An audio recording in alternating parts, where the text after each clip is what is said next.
You could say the day Evan Harper's world unraveled started with a single, battered envelope. It was mid-morning when Evan found it jammed in the crack of his apartment door.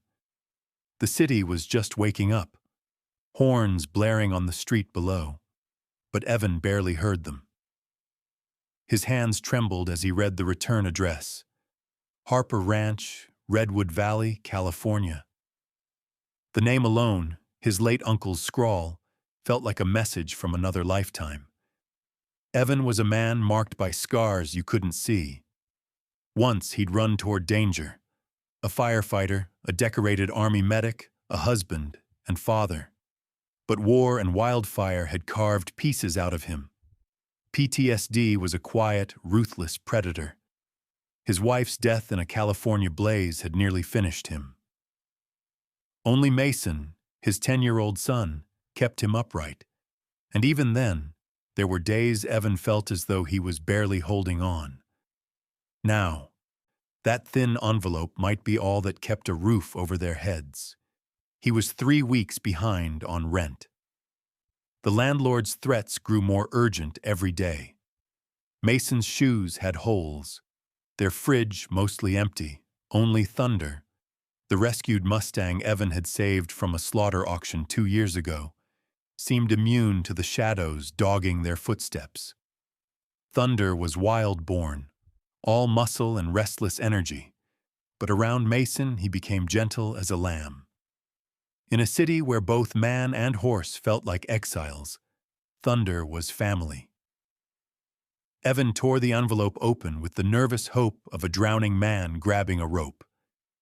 The letter inside, written in the careful hand of his uncle's lawyer, explained everything. Harper Ranch was his. After years of silence and legal disputes, the courts had awarded the property to him, its last living heir. The catch? The ranch was falling apart, deep in debt, with years of back taxes. "It's not much, but it's yours," the letter concluded. Evan didn't hesitate. By dusk, he and Mason had packed everything they owned into a dented pickup, loaded Thunder into the battered horse trailer, and left behind the cracked sidewalks of Oakland for the long road north. Mason asked questions. Would there be internet? Did the ranch have horses? Was it haunted?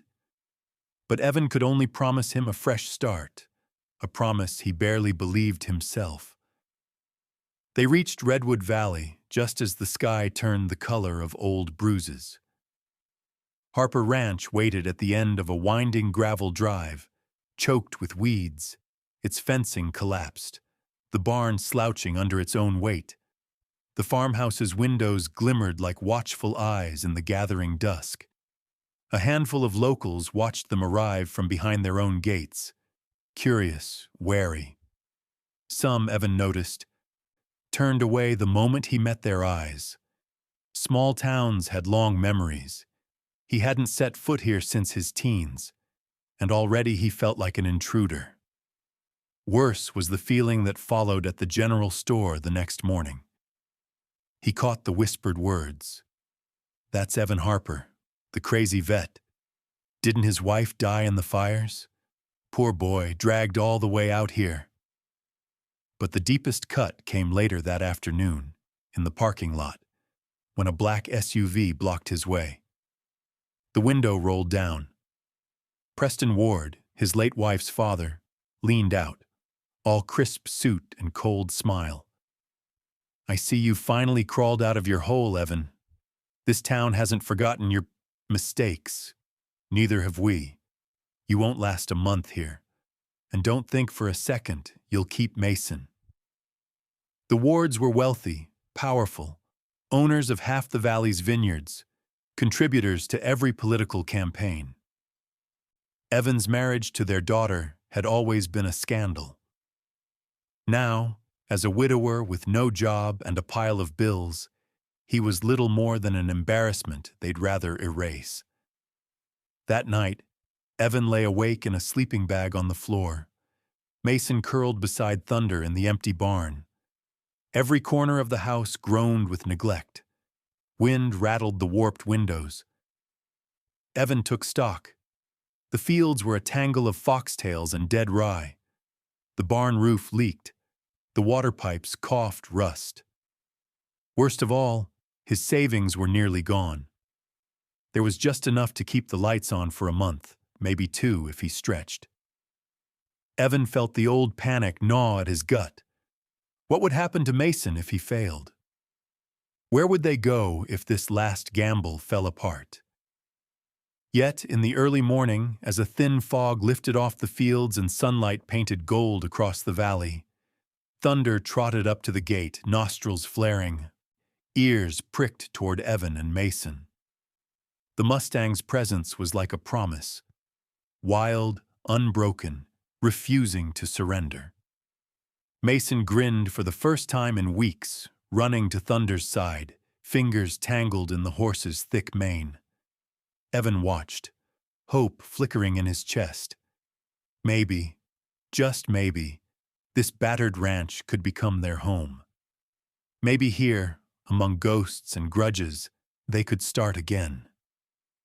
But as he watched the mist rise and the distant vineyards glitter under the sun, Evan felt the weight of every suspicious stare, every whispered threat, every hard truth about what they were up against. It was a last chance. For the ranch, for Mason, for himself. And there were powerful forces in Redwood Valley who would do anything to see him fail. He squared his shoulders, breathing in the sharp, wild scent of the land. One thing was clear.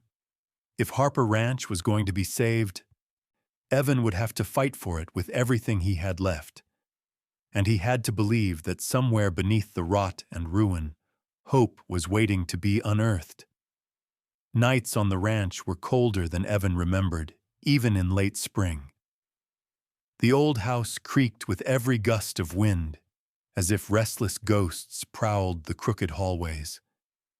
Evan often found himself wide awake in the small hours, sweat-soaked and trembling, heart pounding from another nightmare he could barely recall. Only flashes of burning trees, a woman's distant scream, the sharp crackle of a radio in the dark. Sleep rarely brought peace anymore. Sometimes he woke to the low, anxious whinny of thunder outside, as if the Mustang sensed his unrest. Evan would pull on his boots and step out onto the porch, letting the night air steady him, staring into the endless black fields. The stars over Redwood Valley were so bright, so clear, it almost hurt to look at them. He felt small and exposed, haunted by things he'd never quite escaped. The gunfire in Afghanistan, the inferno that stole his wife, the relentless ache of guilt for all the times he hadn't been able to save someone. Mason, too, was having trouble settling into their new life. In the city, his son had been quiet but quick to smile, eager to help with chores or ask questions about the world. Now his face was drawn, eyes searching the unfamiliar corners of the farmhouse, as if expecting something bad to happen at any moment. The first week, Mason followed Evan everywhere, never letting him out of sight. It wasn't until Thunder's arrival, large, steady, impossible to intimidate, that the boys' shoulders began to relax. Thunder was their anchor. Each morning, Mason would slip outside before breakfast, climbing the rails of the paddock to greet the Mustang. Thunder would lower his great head for the boy's hands, soft muzzle nudging his chest, dark eyes gentle as dusk. Evan watched these moments from a distance, grateful beyond words for the connection. With other people, Thunder was guarded, flinching from sudden movements, wary of men especially. But with Mason, he was a different animal, patient, almost protective. Still, Evan saw how the townspeople eyed Thunder as if he were a dangerous beast, just waiting to break free. They eyed Evan the same way. Trips into town felt like entering enemy territory. Whispers followed him down the grocery aisle. Old friends looked away. and sometimes a car would slow as it passed the ranch, headlights lingering too long. A for sale sign appeared overnight at the foot of their driveway, hammered into the earth by hands unknown. Evan pulled it up and threw it in the barn, but the message was clear enough. You're not welcome. It was the Wards who pressed hardest. Preston Ward didn't bother with subtlety. 2 days after their arrival, a legal notice landed in Evan's mailbox. A formal threat to seek full custody of Mason, citing Evan's mental instability and unsafe living conditions. Attached were court forms, lists of social service contacts, and a personal letter from Preston's lawyer, dripping with false concern for Mason's well-being. Evan sat at the kitchen table, hands clenched around the papers, fury and panic warring inside him. The Wards had money, lawyers, and an army of friends in high places. What did he have? An empty bank account and a reputation stained by grief. The pressure built quickly. A sheriff's deputy showed up just to check in, walking the property and making notes in a little black book. At the school, Mason was assigned extra counseling and quietly separated from the other kids. Even the grocery store clerk started eyeing Evan's battered pickup with suspicion. Rumors spread that Harper Ranch was cursed, haunted by tragedy and bad luck, that maybe Evan was cursed too. On top of it all, the ranch itself seemed determined to test him. Every day brought new challenges: broken pipes, fences to mend, fields overrun by weeds and gophers. An early spring storm battered the valley, sending branches crashing against the barn roof.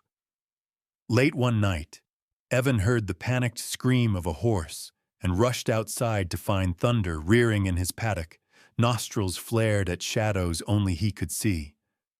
Lightning flickered on the horizon, rain lashed the land. Evan struggled to calm Thunder, muscles aching, soaked to the bone, half certain that the horse was reacting not just to the storm, but to something deeper, a sense of unease that permeated the ranch itself. Afterwards, Mason confessed he'd been having nightmares too. Dreams of fire and smoke, of the house filling with water, of men in suits standing at the end of his bed. Evan held his son close, whispering reassurances he wasn't sure he believed. He didn't have answers, only the determination to keep them both safe, no matter what it cost. Days bled into weeks. Evan kept busy with repairs and routines, hoping structure would keep the darkness at bay. Sometimes he'd catch Mason and Thunder together in a sunlit patch of grass, boy and horse resting side by side, as if nothing in the world could harm them. But at night, when the wind rose and the house seemed to sigh with memories, Evan knew their troubles were only beginning. Old secrets lingered here, and the threats from the Wards grew more pointed with every passing day. The ranch felt like a fortress under siege, and Evan understood, with cold certainty, that he was running out of time. Yet through it all, a stubborn hope endured, the sense that the land itself was waiting, holding tight to its secrets, and that somewhere in its tangled history, a way forward could be found. If only he was brave enough to look. As spring unfurled in Redwood Valley, a restless energy seeped into the bones of the old ranch. Thunder grew uneasy, pacing the fence line and pawing at the loose earth near the weathered stable. At first, Evan chalked it up to leftover nerves from the storm, but as the days wore on, Thunder's behavior grew increasingly odd. He'd nip at the same splintered board again and again, ears flicking back as if listening for something buried beneath their feet. Mason was the first to notice. He spent hours sitting on an overturned bucket, sketchbook in his lap, quietly observing Thunder's routines. "He keeps looking at that corner, Dad," Mason said one afternoon. frowning at a fresh gouge in the stable floor. Evan knelt to examine the spot. The wood was loose, warped from years of neglect, but there was something purposeful in the way it shifted beneath his hand. A subtle give, almost like a door waiting to be opened. That evening, the sky split open with another thunderstorm. The rain battered the roof, thunder rattled the glass panes, and Evan's nerves frayed thin. As midnight crept in, a sharp crash from the barn jolted him awake. He grabbed a flashlight and hurried out into the squall, heart thudding with old dread. Thunder's silhouette flickered in and out of the shadows, circling the stable, hooves pounding the earth in agitation. Inside, the barn smelled of wet hay and old memories. Thunder pawed at the warped floorboard with a desperate insistence, snorting and tossing his head. Evan crouched beside him, running his hand along the rough planks. This time, he pressed harder, feeling the wood shift under his weight. With a soft grunt, he wedged his pocket knife under the edge and pried it free. Beneath the loose board, the beam of Evan's flashlight caught on metal, dull, pitted with rust. He reached down and hauled out a battered trunk, the kind once used for tools or mementos, its hinges thick with grime. Thunder stilled, breath steaming in the chill, as if he understood the importance of the find. Evan hauled the trunk into the house, Mason trailing close behind, eyes wide with curiosity and fear. He worked the old lock loose with a hammer, the metal shrieking in protest before it finally gave way. Inside, wrapped in musty rags, were stacks of leather-bound journals, their pages yellowed and brittle with age.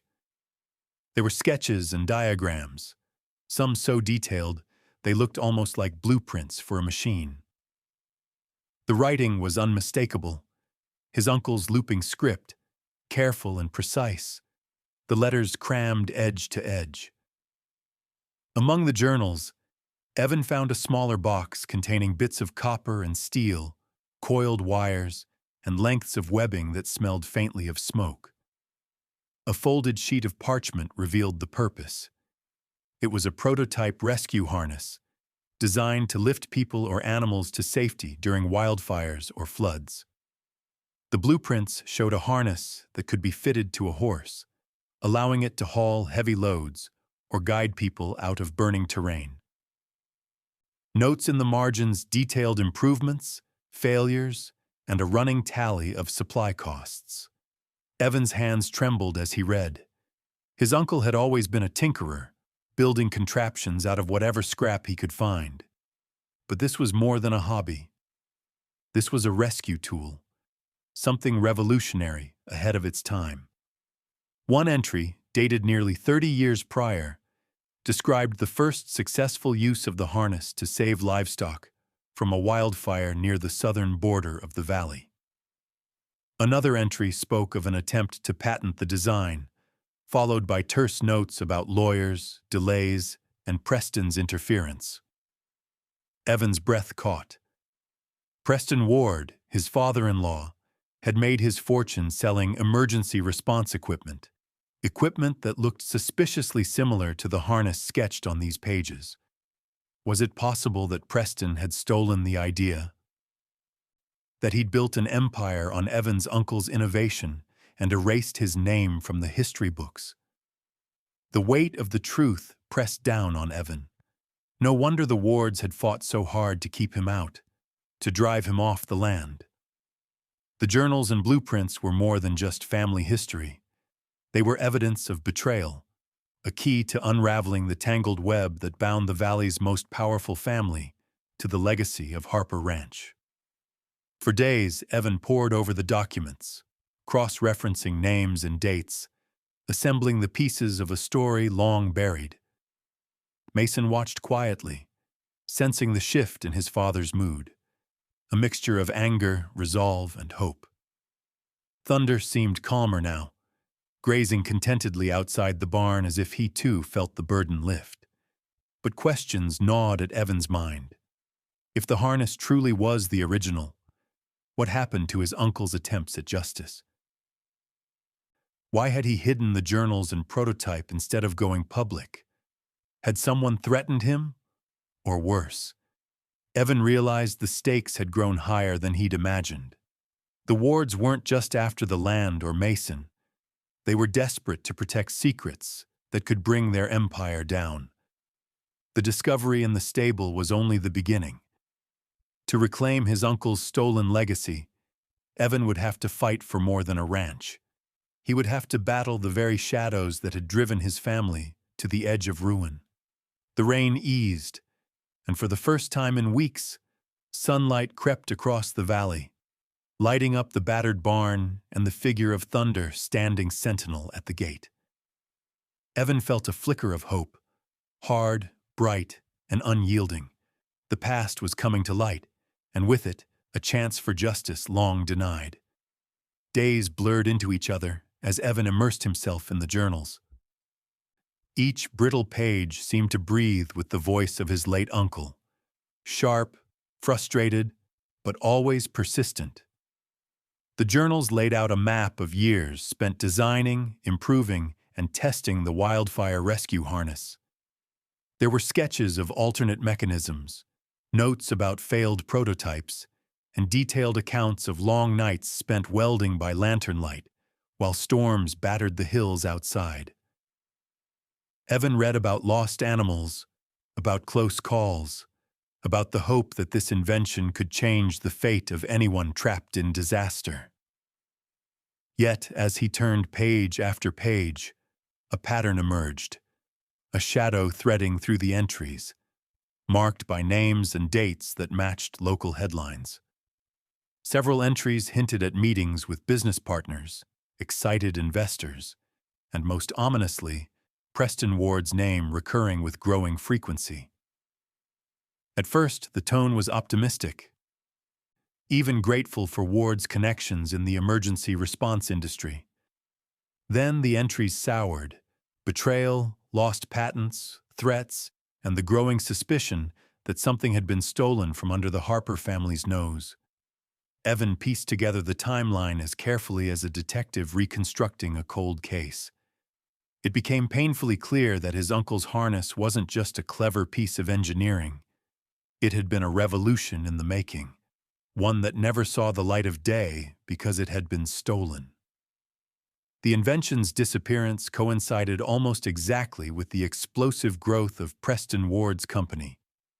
What was once a modest supplier of firefighting equipment suddenly blossomed into an industry giant, credited with developing the Ward harness, the very tool his uncle had drawn in the margins of old feed store receipts. Evan's hands trembled as he realized the depth of the deception. The Wards had not only taken his uncle's legacy, they had built their empire on it. The family feud that had haunted his marriage now made brutal sense. It wasn't just old grudges and grief. It was theft, plain and simple. Desperate for guidance and driven by a new purpose, Evan reached out to the one person he could trust, Angela Ruiz, an old friend from high school and now a passionate, relentless local lawyer. He called her late one evening, voice tight with anxiety as he explained what he'd found. Angela didn't hesitate. By dawn, she was sitting at the Harper kitchen table, leafing through the journals with a fierce light in her eyes. She took photos of every page, cataloged each blueprint, and promised to start building a case. Angela's first step was to dig into public records and patent filings. She unearthed a suspicious pattern, patents registered in Preston Ward's name mere months after Evan's uncle's last journal entry about the harness. Some of the diagrams and technical language matched almost word for word. It was an open wound, hidden in plain sight. As Angela delved deeper, more disturbing truths surfaced. Preston's rise to power had left a trail of disgruntled business partners and faded family-run companies. People who'd been pressured, bought out, or simply driven under by Ward's growing influence. Evan realized he wasn't the only one who'd lost something to the wards, but he might be the only one with proof. Meanwhile, the atmosphere around Harper Ranch grew taut. Strange cars idled at the edge of the property late at night. Evan caught glimpses of men in expensive coats standing beneath the trees near the old fence line, as if sizing up their next move. Thunder became increasingly alert, standing guard outside Mason's window or blocking the barn doors, nostrils flared at any hint of intrusion. One evening, as a pale dusk settled over the valley, Evan noticed fresh tire tracks along the gravel drive. He walked the fence line and found a section of barbed wire cut and rolled aside. It was a warning, subtle but unmistakable. Someone was watching. Someone wanted him scared. Inside, Mason sensed the tension. He no longer asked about playing in the woods or exploring the old outbuildings. Instead, he stayed close to Thunder and his father, moving quietly through the house, a shadow of his old self. Evan tried to shield Mason from his own fear, but the pressure was mounting. Each night, he checked every window and door before sleeping, keeping a loaded flashlight and his old army sidearm within arm's reach. Angela was tireless, visiting other small business owners who'd once worked with Preston, collecting stories of intimidation, unpaid royalties, and broken promises. The more she found, the larger the conspiracy seemed. It was no longer just about a stolen harness. It was about a legacy of corruption reaching deep into the valley's history. Finally, Angela urged Evan to take the story public, but he hesitated. He feared retaliation, not just against himself, but against Mason. Still, he knew that silence had only ever served the powerful. The truth had to come out, no matter the risk. One stormy night, as thunder rumbled over the hills, Evan sat at the kitchen table, surrounded by journals and blueprints, and made a decision. He would not run, would not be cowed into silence. For the sake of his uncle, for Mason, for every family crushed by the ward's greed, he would see this fight through to the end. Thunder snorted softly outside the window, almost as if sensing Evan's resolve. The stolen legacy would not remain hidden any longer. The battle for the ranch and for justice was only beginning. The first attack was subtle, a sharp letter from Preston Ward's legal team, arriving on expensive stationery, claiming Evan was trespassing on dangerous ground with his accusations. But subtlety didn't last long. Within a week, the full weight of Preston's influence began to crash down on Evan and Harper Ranch. It started with whispers in town, rumors that painted Evan as unstable and delusional. A local blog posted a concerned opinion piece, questioning whether a man with such a tragic history and untreated PTSD should be raising a child alone, especially in a house with known safety hazards. The article ended with a veiled suggestion: if you see something, say something. Neighbors who'd once nodded in passing now averted their eyes, their polite distance turning to suspicion. The same night, a for sale flyer with a photo of the ranch appeared in the windows of every shop on Main Street, mocking his struggle to hold on to his inheritance. For Evan, each day became a test of endurance. Mason came home from school unusually quiet, his backpack heavier than normal. One afternoon, Evan discovered a crumpled note stuffed deep in Mason's pocket, a printout of the blog post with cruel words scrawled in childish handwriting. Mason claimed he was fine, but Evan saw the worry flickering behind his son's forced smile. Then the real assault began. Social services, responding to anonymous reports, arrived unannounced at the ranch. 2 caseworkers in government windbreakers toured the property, inspecting everything from the cracked porch steps to Mason's bedroom. Evan's hands shook as he explained their routines, their meals, Mason's schoolwork, and chores. He answered every question with measured honesty, fighting the instinct to bristle under their judgmental eyes. When they left, Evan stood on the porch, heart pounding, while thunder circled nervously in the paddock, snorting at the unfamiliar car as it sped away. That evening, Evan found Thunder standing guard in front of the barn, ears pinned and muscles tense. Someone had tried to open the gate. There were muddy footprints near the latch and a deep scratch along the wood.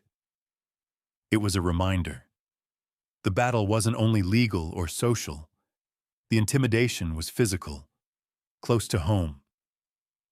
Mason, watching from the window, clung tighter to Thunder than ever before, drawing comfort from the horse's calm strength. Through it all, Angela worked tirelessly, filing an emergency injunction to halt Preston's company from using any more of the stolen harness designs. She pored over the journals and blueprints, assembling them into neat evidence packets, her determination undimmed by the obstacles. She made countless calls, reached out to contacts in local government, and even managed to catch the interest of a state investigator, who agreed to review the case quietly at first. Evan felt the noose tightening, but there were moments of grace. One crisp morning, after a night of hard rain, he found Mason and Thunder together in the fog-damp pasture. Mason, usually anxious and quiet, laughed as Thunder nuzzled him and lifted the boy's hand with his nose. It was a small, stubborn burst of normalcy, a reminder that even with the world closing in, love and loyalty could not be easily broken. But the outside world refused to leave them alone. The Ward family's smear campaign grew louder. Anonymous phone calls to the sheriff accused Evan of drunken rages, of leaving Mason alone for hours, of reckless endangerment. None of it was true, but the constant shadow of suspicion was enough to make even friendly faces turn cold. Meanwhile, Angela pressed on with the case. She tracked down a retired engineer who'd worked for the Wards decades ago, a man who remembered seeing a nearly identical harness years before the Ward model ever hit the market. His affidavit became a linchpin in their growing case, a thread tying the Ward's fortune to the theft of the Harper invention.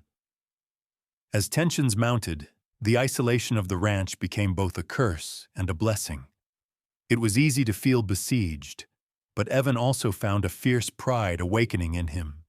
He tackled repairs with new purpose, fixing the roof, patching fences, and turning each task into a lesson for Mason. Thunder became more than a pet. He was a partner in survival, standing between the family and the outside world, an unspoken symbol of resilience.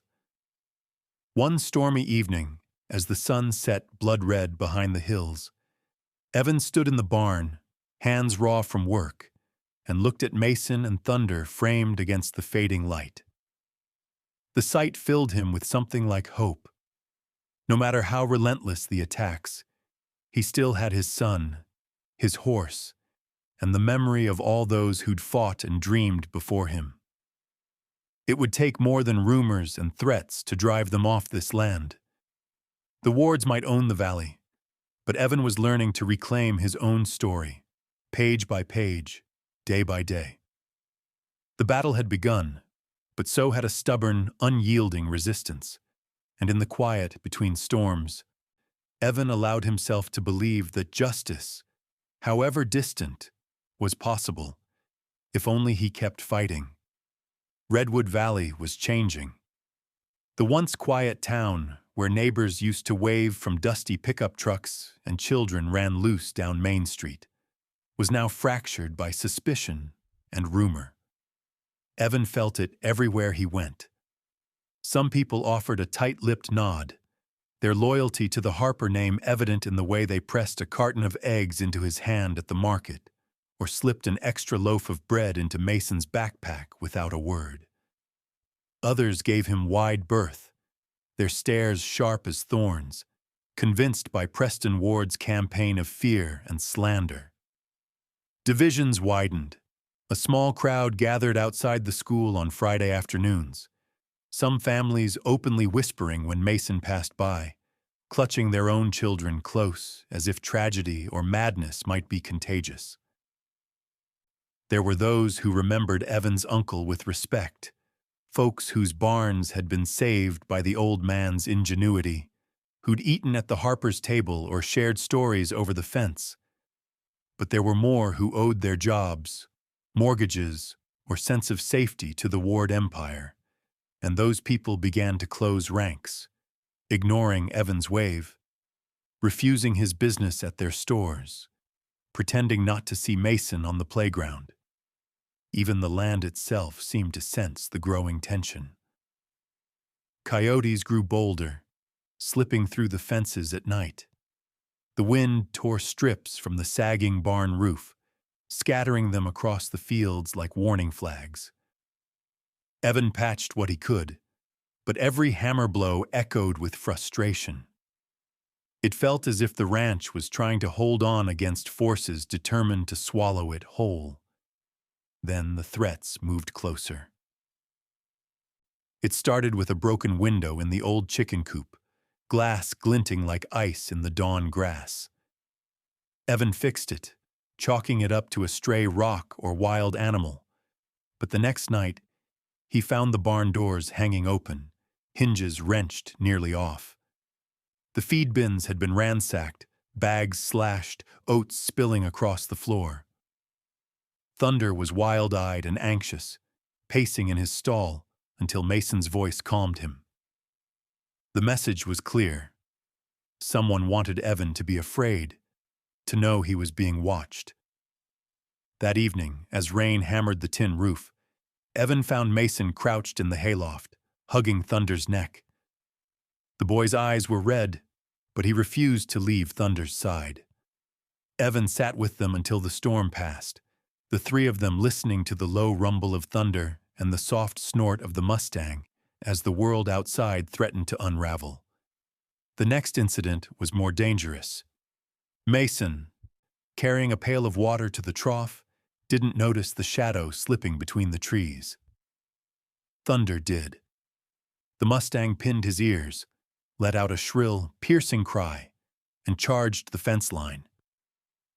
Evan sprinted outside in time to see a figure, tall, hooded, moving with purpose, disappear into the undergrowth, leaving Mason frozen and breathless, water pail forgotten at his feet. Evan checked the property, but found only trampled grass and a half-buried cigarette stub. The sheriff, when called, shrugged it off as teen trouble or a vagrant, but Evan saw the truth in the wary glances and whispered warnings around town. The message was escalating. Leave or something worse would come. But not everyone was against the Harpers. Angela Ruiz dug deeper, working late into the night, surrounded by folders and photocopied letters, her eyes bloodshot but determined. She found a breakthrough, a hidden contract buried in county archives, signed by Evan's uncle and a mysterious business partner. The signatures were faded, but the terms were clear. Patent rights, a royalty split, and most damning, a clause forbidding any sale or reproduction of the harness without written consent. Even more startling were the letters she unearthed. Desperate pleas from Evan's uncle to county officials and lawyers, begging them to investigate after the original blueprints went missing. The correspondence hinted at threats, broken promises, and ultimately, fear for his family's safety. The paper trail was clear. Preston Ward's company had profited from a stolen invention, and someone in the county government had helped bury the evidence. Angela brought the documents to Evan late one night. They pored over them in the dim light of the kitchen, the house quiet except for Mason's soft snores and Thunder's occasional whicker outside the window. For the first time, Evan felt the tide shift, if only slightly. With the contract and letters, they now had more than rumor. They had proof. Still, fear pressed in on all sides. The next morning, the local paper ran an anonymous editorial warning of outsiders stirring up old grievances, and a pickup truck with blacked-out windows idled on the road outside the ranch, engine humming, watching for hours before vanishing into the dusk. Yet for all the tension and isolation, moments of stubborn hope remained. Mason and Thunder became inseparable, the boy's faith in his horse deepening with every passing day. In the fields, Evan taught Mason how to mend fences and spot storm damage, turning each repair into an act of defiance. Angela's discoveries gave Evan a new sense of purpose. They weren't just fighting for a ranch, they were fighting for justice, for the truth, and for every family ever cheated by those who thought they owned the valley. As summer crept closer, the lines were drawn. Friends and enemies revealed themselves. And even as the darkness pressed in, Evan held tight to the belief that the land and the legacy it sheltered was worth every battle yet to come. The summer air felt thick with tension as Evan dressed for the custody hearing. His old suit pressed, tie knotted by hands that trembled only a little. The courthouse loomed at the edge of town, a stately old building with white columns and faded flags. But Evan had never felt less at home anywhere. The fate of his son and the truth of his uncle's legacy would be decided within those echoing halls. The week the hearing began, the town felt split in half. Supporters of the Ward family filled the gallery, many in crisp shirts bearing the company logo, while Evan's friends and a handful of sympathetic ranchers sat quietly in back. Reporters hovered near the doors, notebooks and microphones at the ready, hungry for another family drama to sell to the valley. Inside, the war began not with shouting, but with a slow, methodical attack. Preston Ward's lawyers were prepared and ruthless. They painted Evan as unstable, a man haunted by trauma and tragedy, ill-equipped to care for a child. Witnesses, some familiar, some barely known to Evan, spoke in measured tones about sleepless nights, panic attacks, strange lights at the ranch, and old rumors of violence. One of Mason's teachers, coaxed by leading questions, voiced concern for the boy's quietness and difficulty making friends. Evan kept his head down, jaw clenched, as each accusation stacked upon the next. Preston himself watched from the front row, hands folded, a slight smile ghosting his face. His gaze never left Evan, as if willing him to break. Angela Ruiz sat beside Evan, her presence a steady anchor. She called character witnesses, neighbors who'd seen Evan repairing fences and delivering food to families after the last flood, ranchers whose animals he'd helped rescue from wildfires, a therapist who quietly explained Evan's PTSD as a burden, not a danger. Still, it felt like swimming against a riptide of influence and money. Then came the question of Thunder. Preston's legal team tried to twist the Mustang's presence as a hazard, an unpredictable animal, a potential liability on a property with a child. Angela countered with veterinary reports and testimonials from animal rescue workers who spoke of Thunder's calm nature, especially with Mason. But the seed of doubt had been planted. Parallel to the custody fight, Angela pressed forward with the civil suit against Preston Ward. They filed the injunction, backed by blueprints, patent applications, and the newly uncovered contract and letters.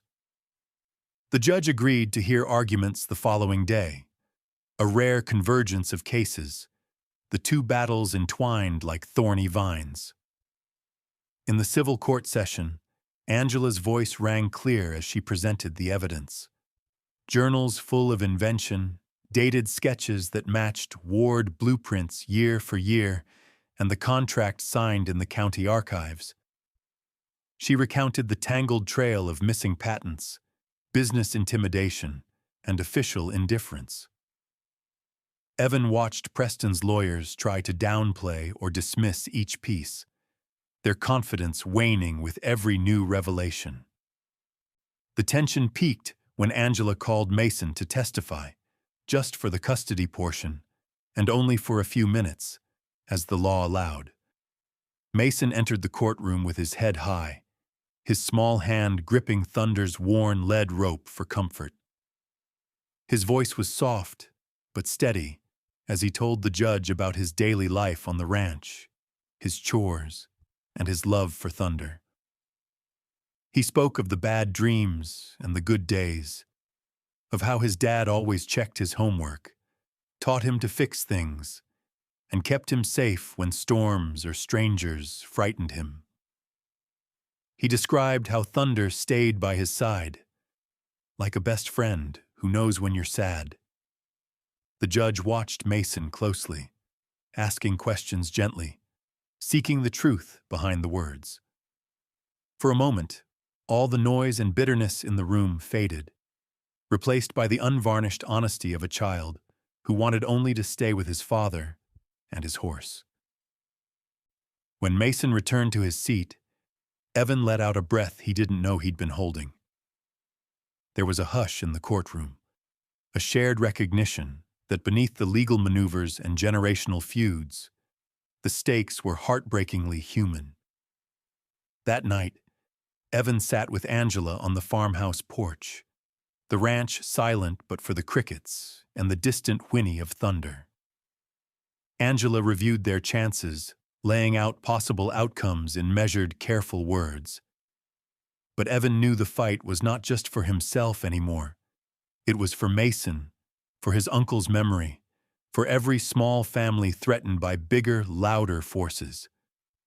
The law was slow and imperfect, but truth, when spoken with courage, had the power to change everything. As dawn broke over the valley, Evan watched Mason and Thunder in the dew-wet pasture, boy and horse silhouetted by pink light. Whatever happened in court, Evan realized, they had already won something precious, the courage to stand up, to tell their story, to believe that the truth mattered.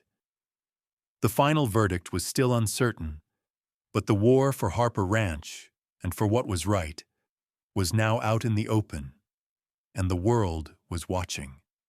The days that followed were some of the longest in Evan's life. The courtroom had become a battlefield, and while Angela fought valiantly, it sometimes felt as if each victory was only met by a new obstacle or twist. Preston Ward, refusing to lose quietly, grew more desperate in his attempts to sway the outcome.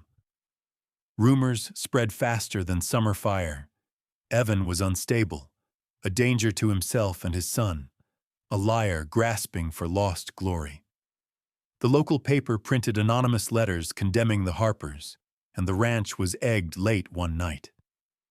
Angela found her tires slashed outside her office.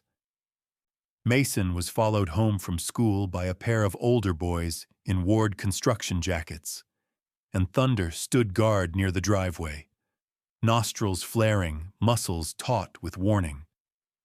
For every bit of progress in court, there was an equal measure of anxiety, a sense of siege closing tighter. But the most shocking attack was more subtle. A knock at Evan's door on a rainy afternoon, a messenger delivering a sealed envelope and a promise from Mr. Ward himself. Inside was a check for $50,000, more than enough to pay off the ranch's debts and leave Redwood Valley forever.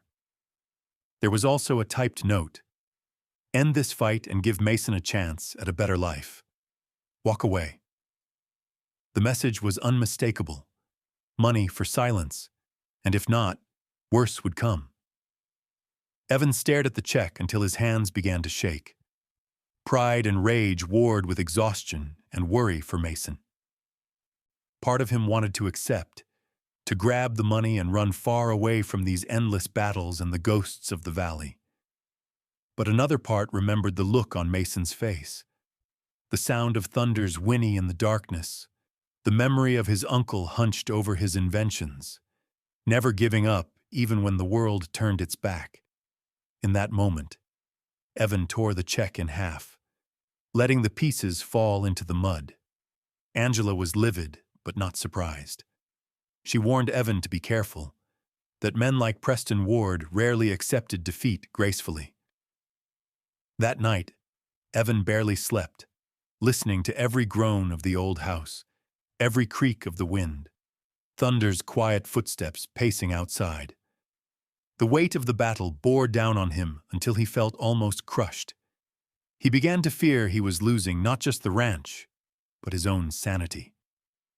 Then, as if by grace, a turning point arrived. Angela's relentless digging finally yielded a breakthrough. A notarized letter found in a box of county records, buried under unrelated permits and decades-old tax forms. The letter was written in his uncle's hand, dated just weeks before his death. It described the development of the wildfire rescue harness, detailed meetings with Preston Ward, and recounted the threats and pressure to sell the invention outright. Most important, the letter was witnessed and signed by the town notary, giving it indisputable legal weight. The final paragraph spelled it out clearly. If anything happens to me, know that Preston Ward took what was mine and built his fortune on theft and intimidation. The true designs belong to the Harper family. Angela raced to file the new evidence. The news broke quickly, first through local legal circles, then to the press. For the first time, public opinion began to shift. Reporters camped outside Preston's offices. Social media buzzed with outrage. The state investigator, who had once hesitated, now made a formal statement about opening a full inquiry into Ward's patents and business practices. Still, the toll on Evan was almost unbearable. Court dates, interviews, and the constant hum of uncertainty left him hollow-eyed, his hands shaking even during quiet moments with Mason and Thunder. His body felt as battered as the house itself, old injuries aching, head pounding with worry. Mason noticed but said little, offering quiet hugs or drawing pictures of Thunder carrying them both to safety. Thunder became Evan's lifeline, the horse's calm eyes steady and forgiving, his warm breath anchoring Evan when the world felt like it might splinter. One evening, as rain battered the windows and the hills dissolved into mist, Evan found himself kneeling in Thunder's stall, tears streaking his cheeks. He pressed his forehead to the Mustang's shoulder, the horse standing stone still, as if he understood the weight of Evan's heart. Mason, watching from the doorway, knelt beside his father, his small hand curling into Evan's calloused palm. For a long while they just sat there, three survivors of fire and betrayal, bound together in a silent, stubborn hope. The next morning, as the sun broke through for the first time in days, the phone rang. Angela's voice was bright with a hope Evan hadn't heard in months.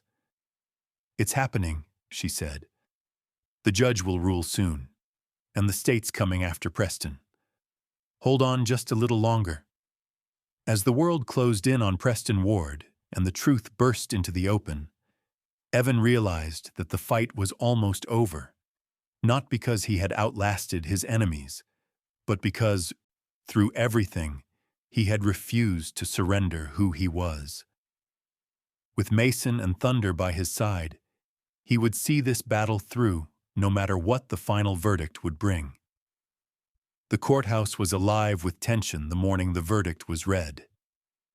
Evan arrived early, suit pressed, heart pounding, Angela walking beside him with purpose in every stride. The gallery was packed. Locals, journalists, even distant faces from Evan's childhood, all drawn by the spectacle of a powerful family finally forced to stand in the light. Outside, TV vans lined the street, their antennae poking at the gray sky.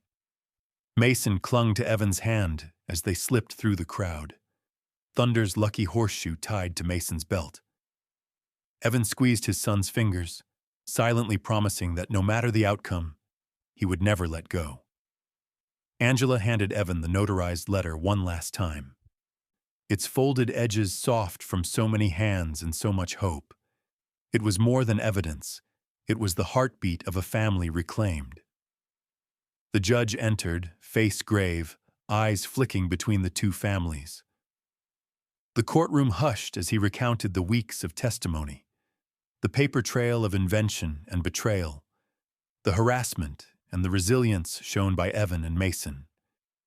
Every word seemed to weigh the air, pressing down on Preston Ward, who sat rigid and pale, his confidence finally cracked.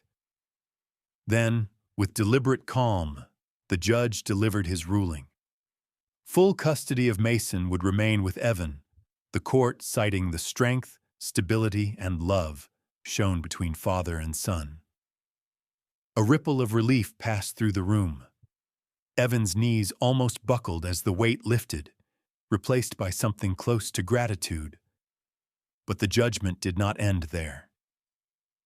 The court recognized the theft of the wildfire rescue harness, awarding Evan both damages and rights to the invention's future profits. The sum was staggering, millions in back royalties, enough not only to save Harper Ranch, but to transform it into something new.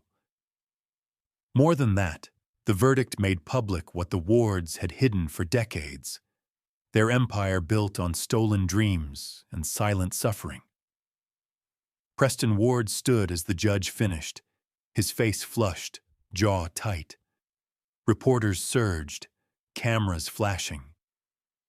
As the court adjourned, whispers spread that others, business owners, inventors, old rivals, were lining up to file suits of their own, their stories echoing the same pattern of theft and intimidation.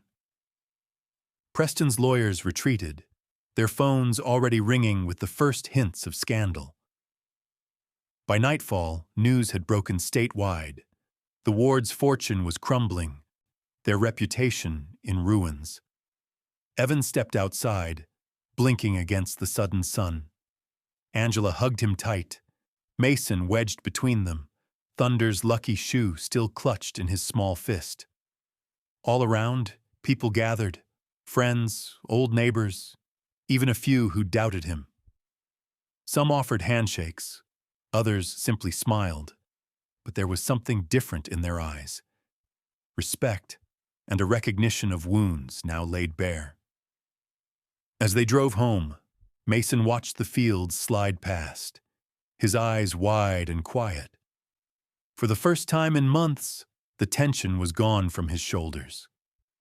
At the ranch, Thunder waited by the gate, sensing the joy before Evan and Mason had even stepped from the truck. The Mustang pranced in the grass, tossing his head, mane catching the late afternoon light. Mason raced to him, flinging his arms around Thunder's neck, the horse lowering his great head in return. Evan stood back, heart full, watching boy and Mustang run side by side, the dust rising golden behind them. In the days that followed, the floodgates opened. More victims of the Wards came forward, engineers with ideas stolen in the dead of night, small farmers pushed off their land, families paid to stay silent. The media dubbed it the reckoning, and the town, for all its scars, began to heal. Angela helped Evan set up the paperwork to claim the damages. He stared at the numbers, stunned, then shook his head. It was never about the money, he told her, but with the resources, he could do something more, something that would outlast the pain and the struggle. Together, they began plans to rebuild Harper Ranch into a sanctuary, a foundation for animal rescue and wildfire response, named in honor of Evan's late wife. Angela offered her services as board member and advocate, her passion matched only by her loyalty. The valley watched as work began. Local contractors, grateful or simply curious, offered their skills. Old rivals returned, shaking hands, some with apologies, others with laughter. Mason, proud and free, designed a new logo for the ranch. Thunder galloping through flame, mane wild and eyes bright with hope. Thunder himself became a legend. People came from miles around to see the Mustang who had uncovered the lost trunk, whose quiet strength had carried Mason through so many storms. Children crowded the fences, parents told the story with a new reverence. And always, Thunder seemed to understand his role, standing still for gentle hands, nudging pockets for treats, his dark eyes reflecting every ounce of healing that the land now promised. On the edge of the rebuilt barn, Evan set a small plaque, carved with his uncle's name and the words, "For all who never stopped believing." He read it aloud as Mason and Thunder stood nearby, the wind carrying his voice across the sunlit fields. It was a promise that the suffering and injustice would not be forgotten, and that hope, once lost, could be found again. The scars of the past would always remain, but as dusk fell over Harper Ranch, Evan knew that the future, bright, uncertain, and full of promise, was finally theirs to claim. The first morning of the new Harper Ranch dawned with a brilliance Evan hadn't seen in years. Dew shimmered on fresh grass. The rebuilt barn, painted a bold red, gleamed under a wide California sky. Fences stretched strong and true, no longer sagging or patched with wire. Mason's hand-painted sign, Thunder's silhouette leaping through stylized flames, hung proudly at the ranch gate. It felt as if the land itself was breathing again, its wounds at last given a chance to heal. Preparations for the Foundation's first rescue demonstration brought a hum of excitement. Trucks rumbled down the drive. Volunteers unloaded equipment, and the local news set up cameras beneath a fluttering banner. Harper Foundation. For rescue. For hope. Angela, clipboard in hand, directed traffic and fielded questions from curious townsfolk and city officials alike. People came from every corner of the valley and beyond. Firefighters, families, teachers, young and old, drawn by the promise of new beginnings and the legend of the Mustang who had saved a family and uncovered a hidden truth. Thunder took it all in with dignified calm, his coat brushed to a golden sheen, his dark eyes wise as ever. Mason led him from the barn, dressed in boots and jeans, proud in a Foundation t-shirt that fit a little too big. There were whispers and awed stares as boy and horse walked together onto the field, ready for their demonstration. Evan watched from the sidelines, heart swelling with gratitude and humility. Just a year ago, he'd been bracing for eviction, battered by grief and the ghosts of old betrayals. Now, with every hand offered in friendship, with every child who ran laughing across the grass, the future shimmered with possibilities. The demonstration began with a simulated wildfire scenario. Volunteers staged a rescue drill. Smoke machines billowed, injured animals were gently corralled, and a line of young firefighters used the new, patented harness, modeled on Evan's uncle's original design, updated and made safer by the Foundation's engineering team. Angela narrated for the crowd, explaining how the harness allowed animals to be led from danger or airlifted from hard-to-reach terrain. Thunder, calm and sure-footed, showed how trust and training could turn fear into partnership. Mason, riding bareback, demonstrated the bond that had grown between them, a connection forged in hardship and now glowing with pride. Applause broke over the fields as the demonstration ended. News crews clamored for interviews, parents asked how their children could volunteer, and local officials pledged support. Evan felt the tide of the valley shift, old wounds receding, new alliances forming. He shook hands with neighbors who once crossed the street to avoid him, received invitations to community suppers, and heard, again and again, stories of people inspired by the fight for truth and justice. But beneath the celebration, Evan knew the real work was only beginning. The Harper Foundation opened its doors to first responders, ranchers, and families displaced by fire. Workshops on wildfire safety, animal care, and trauma recovery filled the calendar. Angela coordinated with state officials to expand rescue programs into neighboring counties. Engineers and inventors, drawn by Evan's story, sent blueprints and letters, hoping their own ideas might one day save lives rather than gather dust in forgotten trunks. The ranch became a sanctuary, not only for animals in crisis, but for people battered by disaster or loss. Veterans came to volunteer, finding solace in the rhythm of barn chores and the silent understanding of horses. Children who had lost homes in wildfire watched Mason and Thunder gallop the perimeter, hope kindling in their eyes. The laughter of families at the summer fair, the ring of hammers as new shelters rose, the quiet prayers spoken in the barn's shadows, all of it built a future that honored the past without being bound by it. Late in the season, with the first hint of autumn in the air, Evan gathered everyone, friends, family, neighbors, and strangers who'd become allies, on the porch of the farmhouse. Angela said a few words about resilience and justice. Mason, standing at Evan's side, told the story of Thunder's discovery and how bravery could sometimes be as simple as refusing to give up. Evan spoke last, voice steady, no longer haunted by doubt.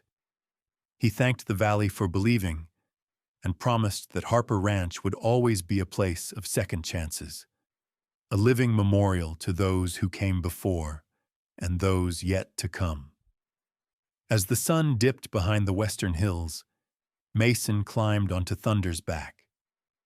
The boy and the Mustang set off at a gentle trot across the pasture, the wind tugging at Mason's shirt, Thunder's mane flying like a black flag of victory. Evan watched them move through gold and shadow, his heart at peace.